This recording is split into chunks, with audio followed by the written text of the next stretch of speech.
I'm Sarah Lacey. And I'm Paul Carr. Welcome to a Sarah's Kitchen edition of Why Isn't This News? Sarah's tidying up because she doesn't think it's very professional for us to have mess everywhere. I don't have a lot of time to tidy up, so it's like if I have 2 seconds where I'm not like writing or hiring or firing someone or taking care of a baby, I'm gonna tidy. New baby. Yeah, growing along. Sarah ridiculously and I just had a debate as to whether whether everybody realizes she's pregnant or if some people think she's just fat. And I tried to point out that she'd have to be astonishingly fat. There are people, when I've referenced being pregnant, have said, oh, I just thought that was like the hangover from the last baby. So I just want to point out, this is a new baby. This is not like Eli remains. It's a horrible image. Sarah's making tea as well. Whose is the Eli cup? Is it yours? Mine. Makes sense. I'm having the dysfunctional cup, and that also makes sense. Do you have any milk? Yeah. Okay, I'm going to do that. So, how are you, Sarah? That's 1 minute and 5 seconds of I know. What are we going to keep this domestic something or other? I'm good. Today's an insane day, as you know. I do know. But for the benefit of those who don't know, is this the milk? Yeah, that is. For the benefit of those who don't know, that is the milk. Okay, for the benefit of those who don't know, and who now know this is the milk, could we also tell them why your day has been hectic? Oh, because my calendar got screwed up, and because we're relaunching the front page of the site. So there's a lot to do. Sounds like a big step, the sort of thing you couldn't roll back if it didn't work properly. No going back on that stuff. I have a new appreciation for the pain people go through. And ours is not, for us it's big, but in the grand scheme of websites, not, the biggest relaunch in the world. And yet, it's, traumatic. I remember the only experience I've ever had of a significant size redesign, of course, before Pando, was when a friend of mine was involved in Last.fm and they relaunched their look and feel and functionality. I actually thought at one point she was going to die from David Holmes. Oh, I don't really recognise him not dancing with a superimposed face. Could you maybe dance and rap for us? Reddit.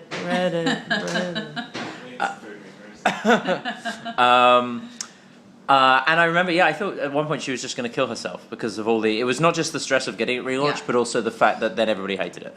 Like, it's inevitable when you relaunch anything. And now you look at the two designs, and so the new one is so obviously like a million times with Last.fm, and the old one was tired and crappy compared to the new one, but people just hated it because it was new. So not only do you have to go through this stress, but then everyone will hate it. Yeah. No, my only real experience was the TechCrunch redesign, which similar thing. Many people still hate. Yeah. And took like years. Yeah. They've just finally launched. You remember the mobile thing they've been working on for 10 years? They finally launched it today. And I mean, my thing, I think Drew Olenoff took credit for it. There was a lot of back and forth because there's a lot of stuff we want to do. I'm getting a spoon, so you're getting further away. There's a lot of stuff we want to do that's sort of not in this version, and we've just taken the approach of like, let's just kind of get what we have that we like out and just keep iterating and adding to it because these things can go on for years, and ours has gone on longer than it should have, frankly. So I was just kind of like, okay, we're just like we're launching this. I have a new appreciation for the work of livecasters because it's really hard to make a cup of tea while holding a camera. Are you saying that Sarah Austin is indeed a genius, like Bravo claims? How is live casting still a thing? Like, I don't think it is. That is like one of those things that was like, I mean, how something from like 2006 already feels retro. I don't know, but like, doesn't that seem like 10 years ago we thought that might be a viable thing? It is 10 years ago. She's the only one still doing it. Her and Julia are the only ones still doing it. Julia doesn't do it anymore. Oh God, you're right. She's the only one still doing it. Give her a TV show. And also, she's not really a live caster when she's now just on a Bravo reality TV show. She's just a reality TV person. Yeah. Anyway, let's not talk about that awful show. You and I actually don't know because we haven't watched it. That's true. I refuse to give them the view. We saw the first episode of LOL Work. LOL Work. What did you think of LOL Work? I'm gonna let you talk about it. I don't believe that anyone, apart from Ben, I don't believe that anyone who was on that show actually works at Icon SG's Burger. It's like it's just The Office. It seems like they had a cast of actors great comparison in it. playing people who worked there while people were actually doing jobs in the next room. Because I also don't believe they do those things. I love the idea that every day for like 8 to 10 hours a day, all they do is sit in a conference room and discuss passionately whether every single cat video should be on. Like, you see the thing and it's like, they're all pitching really hard to get a certain cat video on. It's like, Have you seen that site? It's user-generated content. It's like, does it involve a cat? Yes, put it on the site. Yeah, like, is there a funny caption? Next time on will this dog video make it on? Yes, of course it will. So and then I love the reality TV show thing where they have to arbitrarily divide everyone into teams to compete against each other. It's like, really, like it's just. Don't you have something else to do? But I will say it was. Hey, it's about a real entrepreneur. Ben is not only a real entrepreneur but a very funny guy, and it actually kind of works because of the fact that it's like The Office. It's fun. I mean, assuming and I don't know Ben that well, but I know him well enough to assume he's in on the joke. Like assuming that Ben is in on the joke, that it is basically ridiculous that they're all sitting around having these really intense conversations about whether you put a cat video on the internet. It's actually given if you accept that he's decided to do a Bravo reality TV show, it's about an internet company, all those things. It's actually not bad. Like you could have. Yeah. Well, it's not bullshit. I mean, it is actually depicting a company. And the company does exist, even if they've apparently just hired a bunch of people to pretend to work there. And I like it so often you see Ben at his stand-up desk in the background, and he's just sort of thinking, I don't know who any of these people are. And I tell you what, we discovered why he wears headphones in every scene, because apparently, cute is going on in the Austin office constantly. It's bizarre. Anyway, I kind of do that with Eli, but. So that show we did watch one episode, the first episode of that. I'll keep watching it. I hope it does well, because I like Ben. Well, so Molly is obsessed with it. She thinks it's. I mean, not obsessed. You can't with one episode, but she thinks it's brilliant. She's like, this is. That's interesting because this morning we were talking about it, and David was saying, I wonder who that is aimed for, because I feel like our demographic is watching it and saying. No, it's whereas not. like he's like, my parents would not get past. Wait, there's a site that puts up funny cat images. Yeah. Like no, it's for people who are into. It's for people who would visit the site and who love cat, but who also just like The Office and like that sort of dry, like. No, I think it's actually weirdly. I think there is an audience for it. I mean, her and her sister watched it. They fucking loved it. So not that I'm in disbelief of what you're saying, but I sort of am. I see that. What did she say specifically that she loved? Because I thought it was good, but like I don't think it inspired love. No, she liked it, but she loved it for the same reasons as one would love The Office. She thought she loved the sort of dry. That sort of thing. I mean, we didn't get too far into it, and I was standing at an airport when she was telling me about this. But basically, it's the same as with The Office, where you have the sort of collective scenes and then the cutaways to them going, "The guy's such a dick." That's every reality TV show. But every other reality TV show is very sort of screechy and like, pool party, hey! Whereas this is much more. It's dry and it's. I don't know. It's interesting. I think it was fine. I'm just saying I haven't heard anyone saying they loved it. Like love seems a strong verb. I mean, again, one episode, but her and her sister apparently enjoyed the fuck out of it. So, good for them. Good for them. Good for Ben. Good for Ben. Yeah, but it did impress pulled on it me. off. I would never in my life invite cameras to track my company. No, or I would do what they did and hire a bunch of actors to do. Greg Komparek in it is weird. Greg Komparek's brilliant, and Nathaniel. I wish we had like the technology right now to like fly in a picture of Greg and that guy. Like People are gonna have to take our word for it. All right, so let's move on from. All right. That's me. You went after we watched the show last night. You went apeshit at Ryan Lawler. Do we want to talk about I that? don't even know who he is still, by the way. I went apeshit at a complete stranger. I don't know either. No, so somebody who we've mentioned on a previous episode of Why Isn't This News? That's as specific as I'll get. Multiple people. There's multiple people. No, wait. Well, yes, but one particular person who is a very well-respected entrepreneur, who, if you've watched every episode of Why Isn't This News, you will have heard his name, sent us an email. I'll send you an email that you then did what you habitually do with these things and copied me in, because you know I'll go apeshit, and just said basically said, this is why I don't read TechCrunch anymore. And because the fact is, you and I don't really read it anymore either. So the only time we ever see, in fairness to TechCrunch, the only time we see TechCrunch right now is when somebody sends us an email like that. So we probably have quite a jaded view of TechCrunch, because it's always roughly 2 or 3 times a day somebody going, can you fucking believe this shit? But but in fairness, I realised there were lots of people doing good work there, etc., and disclosure, blah blah blah. But what this particular thing was, this guy Ryan Lawler, no idea who it is. Who for ages I thought was Ryan Tate when people kept saying I thought it was too. I thought it was Ryan Tate. I honestly didn't. But I also thought he was an intern, and then I came to find out he actually like worked at Gigo. Still don't know.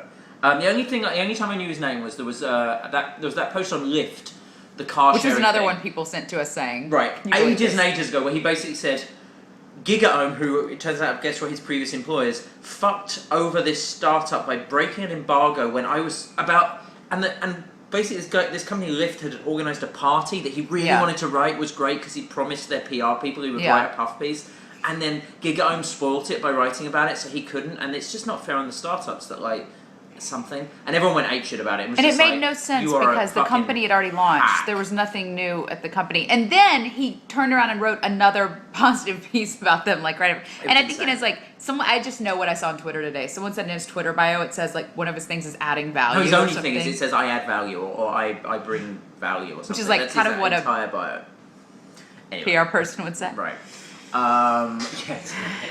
At any rate. Anyway, so I add value to your press release. So I only really knew him as the PR person's friend in that regard. So then I was unsurprised when I discovered it was his byline on the piece that was basically. So this person also sent us the actual deck that it had came been from. passed Basically, around, Airbnb commissioned a bullshit study, which was. And by the way, like we've been we've written very flattering things about Airbnb of late. There's a lot of things they've done very, very well. I'm on the record saying this before. I wrote a thing saying that Airbnb was very much. It used to be very much like Uber, where it was fuck the rules, we don't care, blah blah blah. And then Airbnb, unlike Uber, realized that a really good way, and they got embarrassed in New York basically because they did this whole production about how this law in New York had been brought in just to fuck with Airbnb, and then the lawmaker involved went, I'm sorry, I've never heard of Airbnb. This was a public safety thing. And then the lawmaker offered to work with Airbnb to make Airbnb legal in New York, which they did. And since then, Airbnb has realised that maybe the cult of disruption isn't the be-all and end-all, and actually perhaps sometimes if you work with lawmakers, the Spotify route. The Spotify route. So, I like if a company, if I yell and scream at a company being awful and say this is what they should do, and then they do it, I'm very happy to give them credit for doing it. And I think Airbnb is an example of a company that has turned Fast a corner. forward. So anyway, with all that said, there was this. They published a bullshit study because they're a business and they hired a PR company. I'm gonna find a charger while you talk about this because your phone is getting low on battery. Dear. You can Quick. hold and talk. Do I have my Yeah, face you're on this? fine. All right, now I feel like a life caster. So Airbnb. Totally a viable business. That makes you a genius, according to Bravo. Airbnb published a study where they said that Airbnb has brought $50-something million of value, $50-something million of value to San Francisco because they surveyed 900 of their users and worked out how much those people spent in San Francisco when they were staying in San Francisco.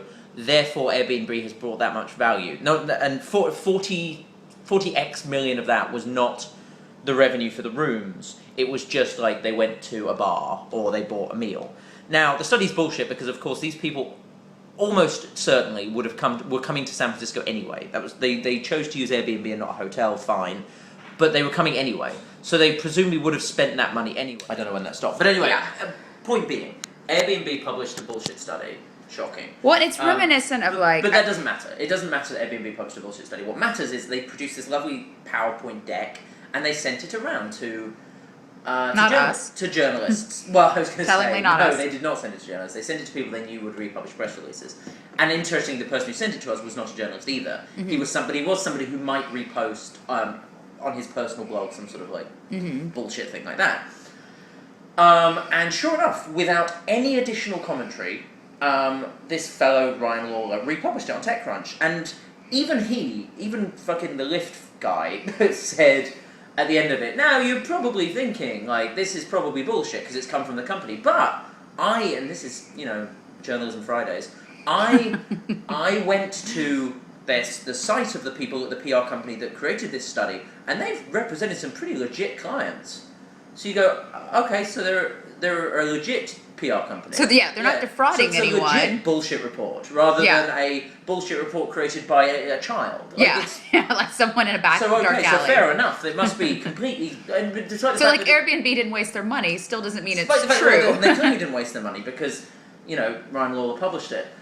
So I just tweeted, this is the worst thing I've seen, the stupidest thing or the dumbest thing I've seen on TechCrunch all hour, because I couldn't resist last night.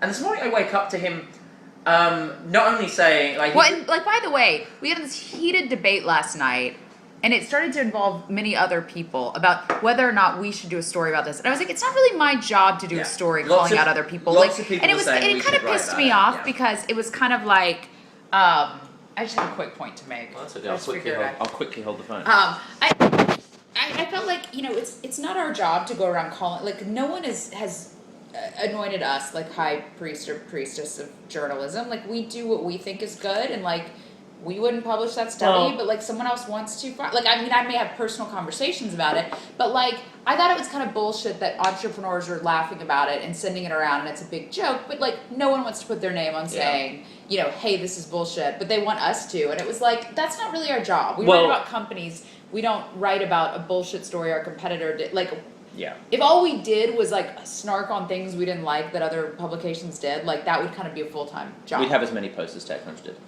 But so in that sense, I mean, as I said today, like, I didn't want to get into it, but at least you were saying publicly what people were saying privately. Right, which is something I'm trying to do. Well, and in fairness, there's no high priest or high priestess here, but in fairness, I have in the past with Business Insider and with Forbes, and I actually was at a dinner a couple of nights ago in New York where, to his credit, Bruce, and I can't remember his job title, but anyway, a very senior person at Forbes, sitting across the table from me, said, I have a bone to pick with you, and went at me about something I wrote 2 years ago about Forbes. But he, to his credit, like, we had a discussion about it, and he, I've written about Forbes, I've written about Business Insider, I've written about various other tech publications and said, you know, about the sort of bullshit of rechurning our press releases, or in Forbes' case, you know, being about SEO. Like, I feel like I probably have had some, I do have some kind of, it is kind of a beat of mine, one of the many beats of mine is to do that. But I actually usually don't do a TechCrunch because it's it looks too much like, oh, you're just doing it because, you know, because of the history between me and TechCrunch. So I actually usually hold off, but it was one of those things where it's like, no, this is really fucking dumb. And actually, it isn't. As somebody from AOL emailed me today, this is by far not the most egregious example of bullshit journalism at TechCrunch right now. One of the more egregious examples was last week when there was this whole big scandal about, oh, there's a PR company that gets rewarded every time they get something on TechCrunch. How scandalous, wrote somebody at TechCrunch. We're not going to deal with this PR company anymore. Can you believe that this PR company gets paid a cash bonus every time they get something on TechCrunch? And I read that and thought, TechCrunch writers get a cash bonus every time one of their stories gets on TechMeme. Yeah. How is that not scandalous? That's scandalous because you're supposed to be fucking journalists and you're supposed to decide what goes on TechCrunch based on PR people it being getting good. Rewarded for getting play. Well, that might have been a sleazy example, but like, that should really have nothing to do with the journalist if the journalist doesn't know about that transaction and isn't a party to it. Fucking viper's nest of hypocrisy and bullshit there, but I've generally speaking not got into it because there are still good people there, and I will say that, I repeatedly will say that. And I won't name them because it makes it hard for them. Because it makes it look, it's such an awful place. Well, I mean, the hilarious part is like, that frequently, when someone calls one of these things to our attention, it's coming from someone on staff at TechCrunch. Or within AOL, within the broader, but yes. So, but there are very good people still at TechCrunch, and I have no idea why they're still at TechCrunch, but there are very good people. This Dutch fucking intern Lawler isn't one of them. Look, I wrote that one tweet. He came back initially, his first response was to say, oh, well, the stupidest thing I read on TechCrunch was this, and he linked to my resignation post. And you kind of go, well, you know what, you still work there, so you probably did think you got a job there after that. You did probably think that my reasons for quitting were stupid. Yeah. Because if you didn't, you wouldn't be there, and you are, so fair enough. Yeah. But he then followed it up by making this other series of tweets, this snarky bullshit about how I basically profited from the fact that I was an alcoholic, and then further profited from the fact that I was now sober. And he went into this, and it's like, oh, really? And that was like his second tweet. So it was like, it was immediately like it wasn't, there was this no response from me in between. Yeah. He was just literally like, oh, I'm going to snark on his drinking. Like he was a fucking, why I confuse him with Ryan Tate. Like he was a gawker. Yeah. Like it was like, oh, okay, so I criticize something you write, and you're going to come back with, oh yeah, but you have an alcohol problem. And it's like, you know what, I put that out there, so I can't complain the people use it in the same way as in I can't stop people using it. But that's weird. That's your go-to? Like, that's... Yeah, there's something wrong there. There's something wrong with your brain if you... Because that's basically me saying, yeah, I just think you should do your job better, and you pulling out a knife and trying to stick it in my fucking throat. Yeah. Like, at that point, we're having a fight. And at that point, we're having a fucking real fight. Like, that's... Well, and what I found weird about it is, like, I mean... Like, you're not... I don't know of us- who you are, fucking kiddo, but I've never met the guy. I know who the fuck you are. As far as I can tell, you're fucking 12 years old with a 12-year-old who rewrites press releases and gets defensive when he can't give the hand job he promised to a PR person. You are so many million miles away from being qualified to fucking come at me, you fucking little prick. Well, my favorite part was then he said... I'm gonna fucking kick your ass up and down the hallway. This was the best part, is he said... well, the thing I really hate about you is you used to be a journalist and now you only write about yourself. You've never been a journalist. Yeah, I've never in my life been a journalist. Your earliest stuff, you've already always had a mix, but the earliest stuff you've done has always about you. I mean, that is your entire fortune and business and brand. So it's like, the fact that he can't even fact check something that obvious, which like in every bio it basically says you shamelessly write about yourself. The fact that he can't like check something that obvious in a Twitter fight, a very public Twitter fight, it's like, yeah, no wonder this was your reporting job. No wonder you sided with Schoenfeld. I mean, it's that thing of your knee-jerk response was so unbelievably, you misinformed coward, I was on a plane, that, it's like, your response to me was, oh no, you used to be a journalist. It's like, yeah, I must dust off that Pulitzer Prize, you fucking moron. Like, no, apparently he is familiar with my career, which to be fair is more than I am with his, but I would have checked before I accused him of, oh, you used to be, fucking no. For him to say, yeah, you don't do report, and he said, oh, do we really need another 2,000 word post from you, meaning me, where you just say your opinion without talking to anyone? And I'm like, my head hurts, because I just retweeted. The great thing is I was just retweeting, because people would fill in the jokes for me, because it's like, wait, so the guy who rewrites press, like my resignation post had so much fucking reporting in it. Well, literally, we saw the deck. Right. He absolutely republished it. The guy who republishes press releases without doing any independent reporting whatsoever, his complaint to me is that I write stuff without, and it just occurred to me, it's that classic problem when you are that kid and you are that new to this. Like, I can only assume he's that new to this, because it's when you read something like my things say about, he seems to be a big sort of Uber fan and stuff like that, so I suspect there's a whole other subplot going on here that I don't know about, but he presumably reads my Uber thing and thinks, oh, you have this opinion about this story, but you didn't do any reporting. What he doesn't realise is the countless people I spoke to connected with Uber. Like, I don't write stuff I don't know. That's why it was also in the story. Like, it's not a coincidence that I win every single fight I get into like this. It's because I tend to do the reporting before I come out fighting.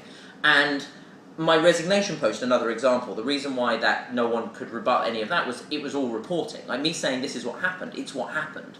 And so I get that he's confused. I get that he sees somebody who actually knows what they're talking about, but doesn't feel the need to constantly say, I reached out to, I did this. Look at me, I'm a reporter. Like, I just do that. And then I write opinion, but it's backed up with fact. That's why I tend to get it right. And I get that he doesn't understand that because he's new at this. But to come at me and go, oh yeah, you used to be a reporter and now you just write opinion. It's like, that's bizarre. That's absolutely bizarre. But anyway, fortunately, we almost don't need to talk about this, because the funny thing was, everybody came at him. Like, it was bizarre. Like to go after me for drinking, like, that's bizarre. And all it took was me retweeting it, and everybody was like, dude, are you out of your fucking mind? Like, well, and the funny thing hell? Is, I got in a debate with someone who's like a libertarian and had issue with you because of that, which whatever. I saw half of that because I blocked him, so I just saw your response. But even that guy was like, and that was the only person I got into it about it, because if someone attacks you, I'm gonna weigh in. But like, the only reason that, like, even that guy was like, his issue at the end of the day was, look, we all know TechCrunch is dying. You just don't have to point it out. Like, there was actually, even the people who took issue, there was another guy no who said one that to actually me. defended There was another the guy post. who said that to no me. one said, no, this was a great post. There was a guy who said that to me. He said, honestly, I just think it's silly you complaining that a publication that now just rewrites press releases is rewriting press releases. It rewrote a press release. He's like, I think it was a non-story. Like, he's like, you should. Well, that's why I didn't it's like, write anything about it. Fair point, frankly. But it's kind of sad. That it is that now. But anyway, whatever. Well, you know what? Look, it's their strategy. I mean, and it's like, this is the thing. This is why I don't think it's necessarily rude to say that they rewrite press releases, because, like, I've heard the editors say their strategy is to be the AP Newswire of tech now, which that's what AP Newswire is. It's republished press releases. I mean, that is stated their strategy. Yeah. So like, I don't know why that's a controversial point even. Yeah. Well, anyway, so he got his ass kicked. I mean, that's idiot. I have nothing better to do than have these fights and win them. Like, I don't know why people bother. Like what was he thinking? Like, I'm good at these. I don't know. Well, the amazing thing to me is that no one defended him. I mean, even when I don't totally agree, if someone attacks one of my reporters, I always wait. And like, I didn't want to get in on this for the same reason you don't want to get involved in TechCrunch stuff, but like, you know, I'm not going to let someone say those kind of things about you and like particularly take a cheap shot about your drinking and like not weigh in. So it's like, that's the thing. It's like, you know, the fact that no one said anything is like, well, I actually put on Twitter, I felt sorry for him because he's like bloody in the corner and people and other people are still like pounding him. And I actually tweeted at one point, does anyone from TechCrunch want to defend him? mm-hmm. Nothing. And nothing. Like, holy shit. Like, either they're all so terrified of their own positions or something, or the sad thing is, like, they probably don't have. I know there are people there who are really good at what they do, and I assume, I mean, they're not going to defend him. They're ashamed of stuff like that because they remember the good old TechCrunch. But like, are all the rest of them just so like, yeah, what we do is awful and indefensible, but at least we're getting paid? It's fucking. I mean, weird. look, I walked away from a ton of money because I could not work at that company after what went down. Yeah. So I don't understand.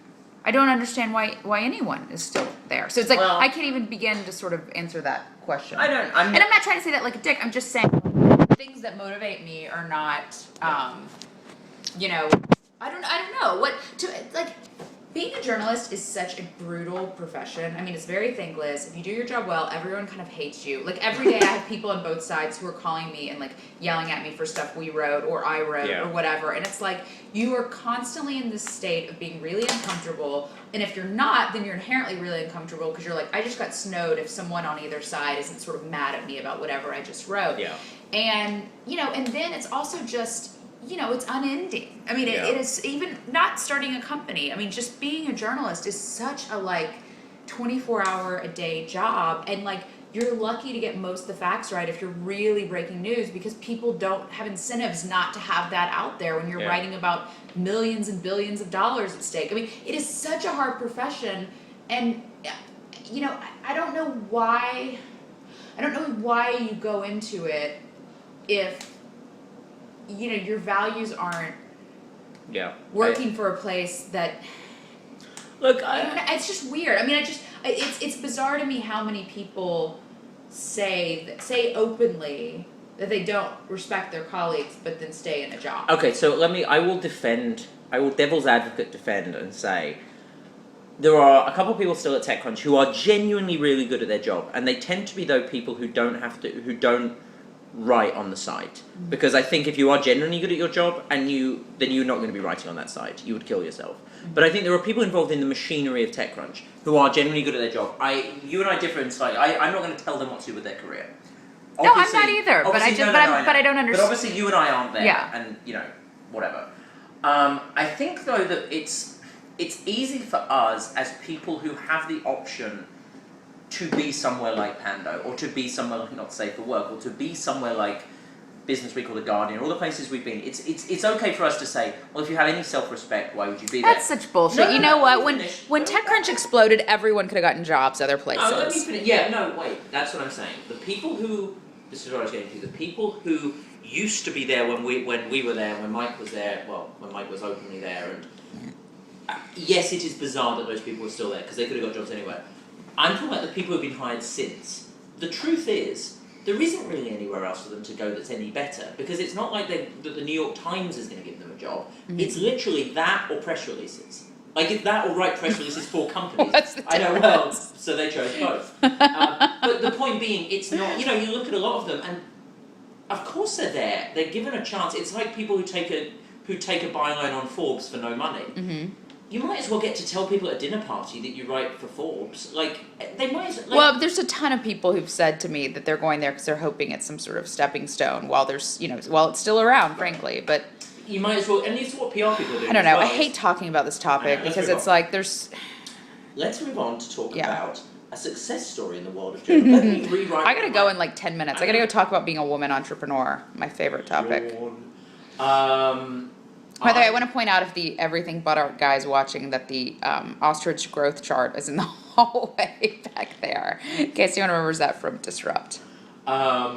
He didn't believe me that it was like really up in my house. What was I?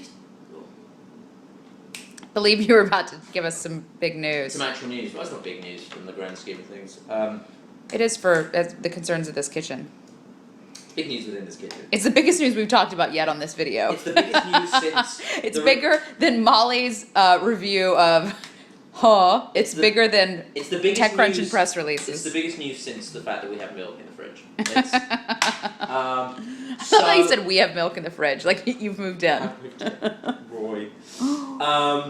So, the... hey, did you see that? She's talking to Michael Carney. Did you see my yammer? Apparently the second video is wrong on that post. You should point the camera at Michael Carney. This is discombobulating for the VR. I will take the yammer. Thank you. Thank you. So I have some news. I have a press release of my own that I would like to read, that I haven't written, but I'll write it now on camera. I'll call my own company. We just raised some more money. You did? Yeah! I feel like we talked about that a couple, I was going to say not safe for works ago, a couple wisest news ago. We did talk about that a couple of wisest news ago, and then what happened was comical. That we were raising money. We talked about the fact that we were trying to raise money, and we were sitting in Napa, I believe, or somewhere like that. Mm-hmm. Sonoma or some... Sonoma. Sonoma. And I said there was this whole sort of to-do trying to get Vegas Tech Fund to sort of get into one place and to agree. And the good news is we did it, and they were very. We had some very good. After that, there were some very good conversations, and everything was very much more constructive. And Sarah yelled at some people at the lobby, which was definitely a factor as well. And the long story short, I didn't yell. No, Sarah doesn't yell. It would upset her unborn child, but she forcefully. It was a full and frank exchange of views. Anyway, long story short, Vegas Tech Fund, in fairness to them, have been great since, and we had some really good meetings and sort of a real kind of like, where are we? Why? How did we get to this point of it being all fucked up? Mm-hmm. And Zach and Tony and various others involved in the fund really came through, and we just raised another $300,000, which was what we. So this is like your 10th extension from your seed round. This is like our 500th extension. Now we raised $1, then $3, then $9, and it's kept going up incrementally until we're now at $300,000. Someone's gonna check that math. Yeah, don't. It's wrong. So that's great because it's to basically double down on hiring more writers, and we did our 24-hour election coverage, which was really fun. So it sort of started with that, and now it's about just massively expanding editorial, bringing new people. I'm a big believer in having people in the same room. So part of it is bringing more people on who are currently contracted on full time and getting to come to Vegas. Mm-hmm. So yeah, journalism is safe. Everyone, don't worry. Everything's going to be fine. A startup journalism thing in Vegas has $300,000. We're all going to be fine. Tell us about how the 24-hour election coverage went, because I think it was interesting the things that you learned from that, and it's sort of frustrating because. You can't really use those learnings for another 4 years. Yeah. So, like, what do you do with them? Somebody got hired today, I think it was NBC, hired a guy to be their full-time Olympics editor. And it gave me that same moment of going, it doesn't seem like they have much to do. But then I guess they have Olympics every 2 years or every 4, so it's all right. But, actually the funny thing is, so the original plan the core goal with it was to cover the shit out of the election, but then the secondary goal was to prove some concepts in a very sort of high, like how do we cover big events like that, and in terms of the actual coverage, it was great. We did 24 dispatches over 24 hours. We had all the writers. We had James Katecki flying through all the through a lot of the swing states. He started out in Miami and ended up in Nevada and went to various places. That was my favorite coverage. That was by the way. great. He's just brilliant. He can write about being in a Panda Express, and it's interesting. Like he had about 10 minutes in the North Carolina Panda Express. Panda Express. That's not what this video is. That's what I thought the ticket should be called. He was so Mark Ames drove from Utah across to Nevada and stopped off in various places and did crazy things. We had Lee in North Carolina. We sent Gary Brescia, the war nerd, up to Canada. Like we actually sent people to places. It wasn't just live blogging or any of that crap. 24 dispatch, 24 hours plus. What was interesting was you didn't necessarily send people to meaningful places for the purposes of the election. Right. I thought it was funny that you were like we needed someone in New York, and I was like, wait, why you didn't have anyone in Washington? Why did you? I have some other priorities. But then we also did we were going to do 4 individual hours separated over the 24 of live audio, and we ended up doing 1 hour, then 2 hours, then 10 hours. Because by the end, as the results started coming in, we just didn't stop, and we were doing it in a hotel suite at the Cosmopolitan, and guests just kept coming in, and people were arriving, and there were victory parties and all sorts of crazy stuff going on. So we just had this constant flow of guests, so we just in the end did 10 hours straight of live audio. And actually, what it taught me was, so for a start, we hired temporarily this intern called Chris, and we had another intern called Rona, actually, who turned out to be brilliant, who did a lot of the sort of social media stuff. Are you saying Chris isn't brilliant? That's pretty rude. No, Chris is good. No, Rona, Chris I expected to be brilliant. He was, he's written about politics before, and I had a hunch he'd be brilliant. Rona was literally, we need somebody to just do stuff, and she came in and did the social media, took over the social media stuff, which I don't really value, as regular viewers of the show will know, and yet she was amazing, and actually really got a lot more people listening to our audio at 4 a.m. than should have been. So, generally speaking, the big takeaways though were, in addition to finding people that we probably will end up hiring full-time, it also really drove home to me the value of having people in the room, of having all these different writers in one place, kicking around ideas. We were able to test out some stuff, some sort of workflow things because when you're doing that many dispatches in that shorter time, things have to be on target. You can't dick around for 20 hours to get one thing up. So we learned a bunch of stuff about workflow and about what worked and what didn't work with our sort of content management system and our workflow. We also learned a ton about audio. I think by the end of it, when no one was listening by the end of it, because it was 4 a.m., we had some really good audio stuff, and we had really good dialogue, and there was some...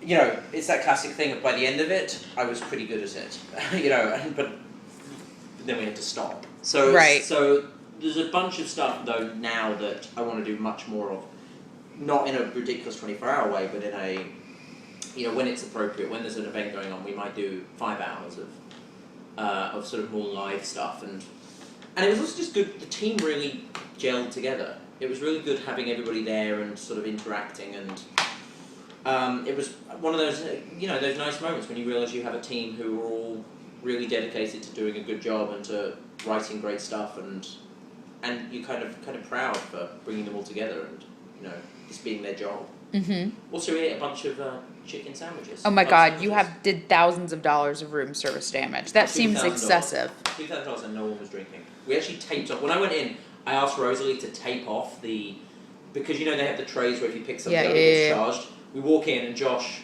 bless him, goes straight over to the thing and he realises they have the intimacy kit. And he's like, oh, look at this. I'm like, Josh, there's $15 you just charged by picking that up. Yeah. So Rosalie taped off all of the... He's from Vegas. Yeah, but as a result, he doesn't stay in hotels in Vegas, so he didn't realise that's how it worked. Yeah. So it's okay, so she literally taped off all of the minibar, everything, and so all the booze was taped off, and yet still we did $2,000 in room service in the 24 hours, to the point where I couldn't in good conscience let the company pay for it. I had to I transferred the money into the business account because it was I could justify even $500 of staff food that night, but $2,000 was ridiculous. So. But it was just a really good. It made me really happy. It was one of those moments where you go, "This is the thing I want to be doing." This is, and again, it goes back to the thing we talked about earlier. How can you wake up in the morning and go, "I rewrite press releases. That's what I do." You just put a fucking shotgun in your head Hemingway the shit out of your brain. Like, why don't you do it? Well, I mean, this is my thing, and it's like I've said this like a million times, and like I'll probably say it in about 20 minutes when I have to go talk about being a woman. But being a fat chick in technology. Yeah, I mean, there are plenty of people, particularly now that I'm pregnant again, who think it's who probably. They say to me that it's sort of, oh, I don't know how you're doing all this. I'm sure there are people who think it's irresponsible that I, raise money and employ people and have small children and I'm pregnant again. Well, they think that you being pregnant is irresponsible to your investors. Yeah, or the company or employees or whatever. Yeah. But I'm sure there are people who think that. But for me... Are any of them your investors? Because if... They haven't told me.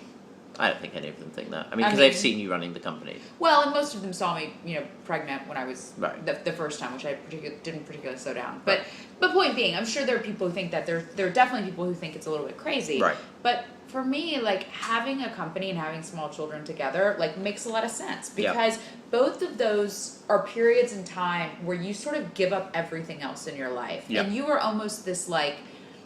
You basically have a parasite living off of you in either case. And it's like, you are lucky to get, out of sweatpants every day. I mean, there are reasons that startup founders wear their company t-shirts every day because it's like, that's the clean thing in their office. Yeah. And it's like, it is both of those are so all-consuming. And to the point where you really lose any sense of self almost in it.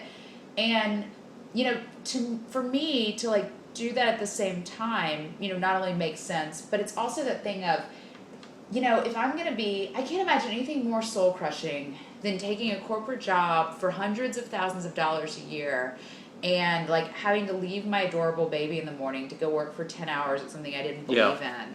Like, well, that's the key. Why on earth would you, I mean, like, I don't necessarily want to be a stay-at-home mom, but like, I do find my baby, magical and adorable. And like, if when I travel, if I myself daydreaming and like, I can't wait to see him. And it's like, I don't have those thoughts very often during the workday because I am so consumed in building something I really believe in and trying to, pay back sort of the, either in terms of time or money investment that really amazing people made in me and believing in me. So it's like, I don't have time to like really, think about it. And even when I do, it's like I know what I'm doing, at least for me, is like there's a huge, huge value to it. And I just can't imagine being somewhere for money. And it's like I'm, whenever people are in jobs for money, they always say, oh, well, I've got kids. Yeah. Yeah, I've got kids. I don't think it helps my kids, to see their mom slaving in an awful job simply for more money. I mean, I would rather us not be able to go on vacation and have to skimp on dinner, cooking rather than going out to eat. Like, to me that's sort of more valuable when you're raising a kid as a life lesson. I think the overarching point is because and again I'm playing devil's advocate here because I'm not even talking about TechCrunch. I'm just no saying I wasn't going to say TechCrunch. Well, I mean I guess I was, but actually probably in a negative way, which is there are obviously we are talking about a very specific type of person. We are not saying there are people who have to work in Walmart to feed their kids. Like, this isn't I mean this isn't like first world. It's easy for us to say. I think the point is if you have the choice, right? And this is when it actually gets egregious. Yeah, It isn't like if you have no choice, of course, and your kids of course come first. So therefore, if you take whatever job you can, if you have the choice between, and literally there is no reason to the two choices on the table. One is to do something you absolutely believe in more than anything else in the world that's going to take, but that is going to take you away from your kids for a certain amount of the day, versus something that will take you away from your kids for exactly the same amount of time in the day, but is fucking soul crushing. Yeah. Then but one of them pays five figures and the other pays 6 figures. Or the difference between 5 figures. Or the difference between $100,000 and $500,000. Why do I need $500,000? You really don't. But also, I mean, I was talking to someone the other day who was trying to agonize about whether or not to go do something that he believed in, and it was like, well, I can't go from making, $150,000 a year to $80,000. And it's like, yes, you can. Yeah, you can. I mean, people can live on less than they think. Yeah, you can. And if you can't, you need to figure out a way to do it because it's not worth being a slave for an extra 60 grand. I mean, No. it's how many happiness studies are they that like people kind of need 50 grand a year and that's it. And you only And it's get- like, yeah, that's maybe in other parts of the country, but like it's not much more than that. To the point with with Eli, just you having a child is just a very, very daily obvious reminder of a bigger truth, which is you live once. Yeah. You have one shot at this in your life, and you've just got to imagine what it's going to say on your fucking tombstone. And is it going to say he and not to be all Mitt Romney about it, but like he hired people, or she builds a company, whatever that company does, plus trying to do good stuff, did something that they could be so proud of and like hold up and say, I made this, or I allowed others to make this. Yeah. Versus it copied out press releases. Like, well, or, and it's like, I or don't the think it's that equivalent. specific. It's just No, it is that specific look. for me. I've never taken like a job because of money, and I always felt for a long time like I was very lucky because I didn't have children and I didn't have student loans and I didn't have debt and I could live very leanly, and I was happy to like forego, I don't know, whatever it is people spend money on. Pause. I was happy to forego horse. And but I always thought, well, I have the luxury of doing this because I don't have kids. I have one kid and another one on the way, and like I still can't imagine how. To me, it heightens the desire to not spend your time doing something soul crushing. Because if you're taking time away from just, I don't know, you doing another job to do something like. You kind of assume you got to work 10 hours a day, whatever. If you're taking time away from like raising your child and spending quality time with your child to do like, and again, we're not talking about like a single mom and projects here. We're talking about the difference between making like 80 grand and 150 or 100 grand and 500 grand. It's like, what kind of lesson does that send to your kid? I mean, my parents were both teachers and we had 5 kids and we had no money, but my parents, I was lucky enough to have both of them as teachers, and they were the best people in the world at what they did. Like, that impacted me on such a deeper level, and all my siblings, than, like, if they had been, I don't know, like, I don't know what they would have done that would have been soulless, but you know what I mean? Well, look, whatever you do, you should be doing it for you. Like, as in, you should be doing it. You should be proud of it. You should be able to stand by it. You should be happy for your name to appear on it, and it should be something that, if at all possible, especially when it comes to writing or media or anything creative, it should be something that is very you. It's something that only you could do. That's the other thing that sort of bugs me about it, is the idea of just your job, your value add. No sort of callback reference intended. It is to repeat what somebody else says. And just in doing so, to break every sort of tenet of like being like, you cannot even call yourself the thing that you pretend to be. You can't even call yourself a journalist at that point. Like, again, I would just shoot myself. Like, it seems so sad that you would have the privilege, and it is a privilege, of being a writer, because it's not a job that everyone can have. Hundreds of thousands of people a day read what you write. I mean, it is a privilege. What you write is that shit. I mean, good God, just. Anyway, I mean, it's sort of hard to get across, and anyone watching this who isn't. Thanks for just ridiculously preachy, Which I don't give a fuck. That's the point of the show, is to be ridiculously preachy. And I think, but it just depresses me. It just depresses me, and it's that same thing as people didn't understand why we were so sad about the Silicon Valley show. It's like, well, why does it matter? And it's like, because sometimes. And this is the one thing that me and Ayn Rand agree on. A lot of the things I read about, I was doing all my, funnily enough, research and reporting on the Ayn Rand thing.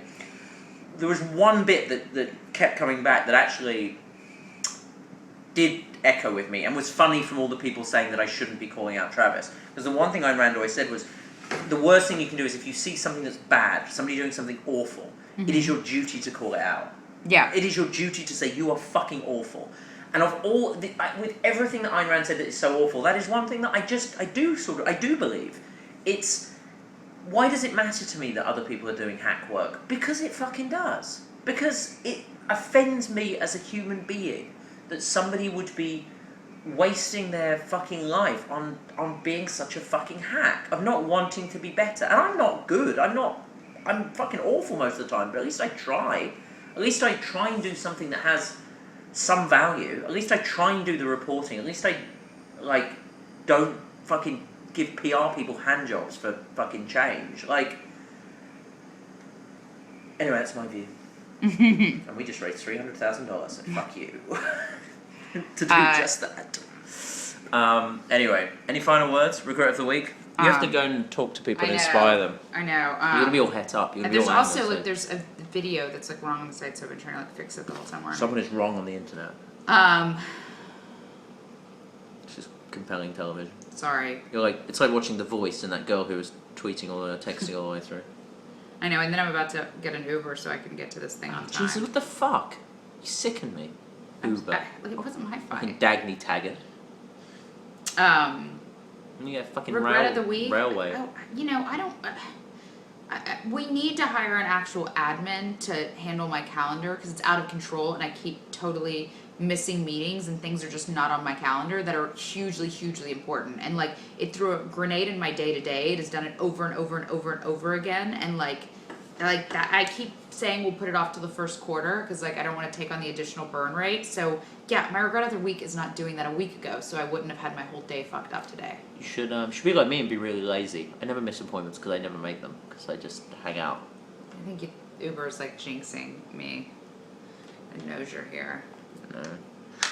Christ, I'm gonna be so late for this thing. What's your regret of the week? Here's my regret of the week. I had a good week this week. I regret clicking on that link when insert name entrepreneur here sent me a link saying this is awful, you should write about it on TechCrunch. You do? I regret. You should write about it on TechCrunch? No, as in the link, sorry, there's a link to a thing on TechCrunch, you should write about it. I regret, as I so often do recently, clicking on a link that starts www.techcrunch.com. No, that's it really, I've had a good week. This is funny, I was having lunch today with Sophia Amorosa of Nasty Gal, who's a phenomenal entrepreneur, and we were just talking about the nature of like, I don't know. Such a millennial texting. I'm not texting, I'm trying to get a cab because I'm late to this thing and I feel really bad about it and it's not loading. Anyway, her company is like light years ahead of our company, but we're sort of talking about, both of our experiences running our companies or whatever.